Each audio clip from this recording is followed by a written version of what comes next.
Former light heavyweight title contender Ovince Saint Preux added a third win by Von Flue choke to his record when he finished Yushin Okami in the first round of the UFC Japan main event on Saturday night.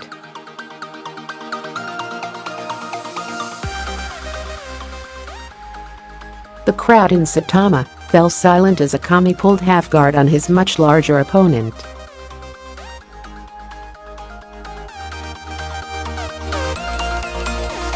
After isolating his opponent's head, Osp moved into the rare submission, which quickly put the Japanese fighter to sleep.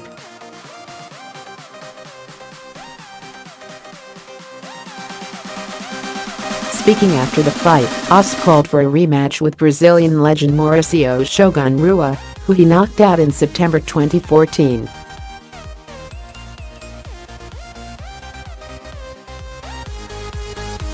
"Don't get it twisted, I still want to fight Shogun," Saint Preux told Dan Hardy in his post-fight interview.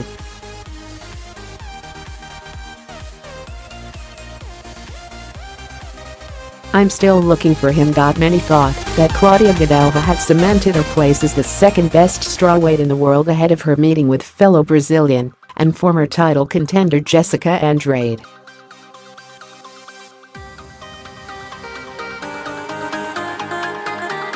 However, as the fight wore on, Andrade pressed home her advantage, with Gadelha lucky to make it out of the final round as she constantly defended the onslaught.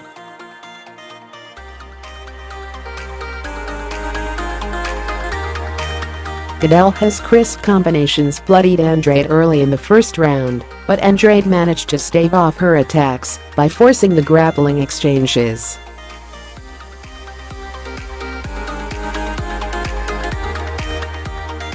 After scoring valuable grounded shots off a takedown in the second, Andrade appeared to wobble Gadelha on several occasions before taking her down and delivering more punishment.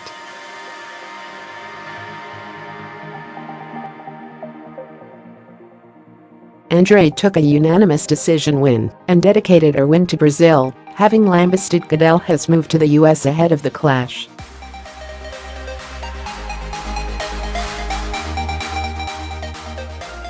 Japanese legend Takanori Gomi suffered his fifth first-round loss in a row when he met Maestro Dong Hyun Kim.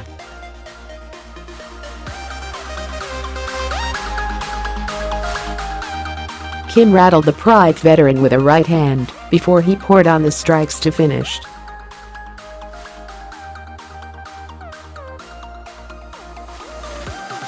Given his recent run of form, it is highly unlikely that Gomi will be offered another chance to fight in the Octagon.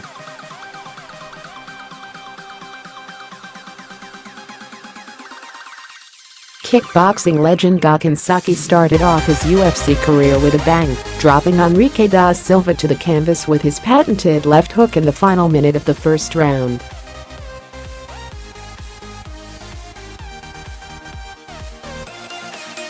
"This is my house," he roared after collecting his first win in MMA, having come up short in 2004 against James Zikic, but the fight was a lot more trouble than many projected.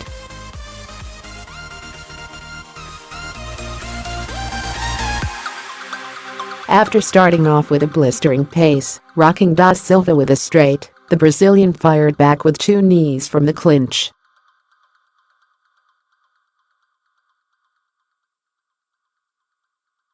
Far more stationary, after eating the shots, Saki got cracked a few more times before he landed his signature Saki Bomb, ending the fight with 18 seconds left in the opening stanza.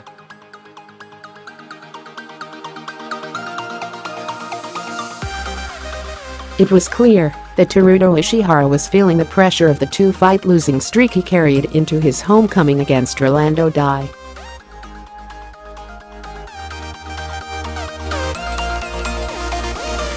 The outspoken 26-year-old shot out of his corner from the first bell and was completely dominant in the first round, forcing a 10-8 round from the judges.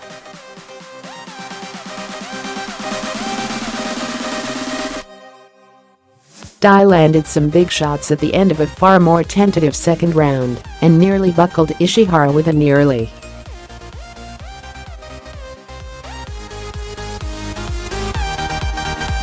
After a brief stoppage for a low blow in the third, the duo exchanged head kicks before Dy dropped him a low blow again.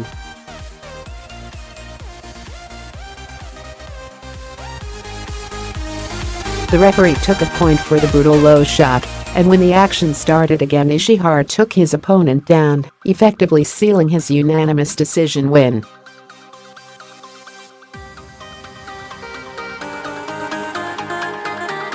Jesse Formiga was in a good place to claim a title shot before his last fight against Ray Borg.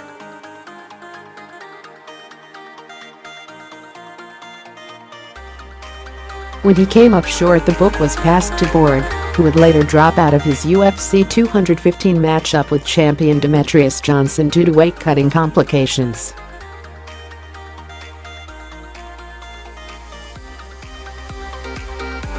It says something about the strength of the flyweight division when the Brazilian called for a title fight after getting back in the win column against Ulka Sasaki to kick off the UFC Japan main card.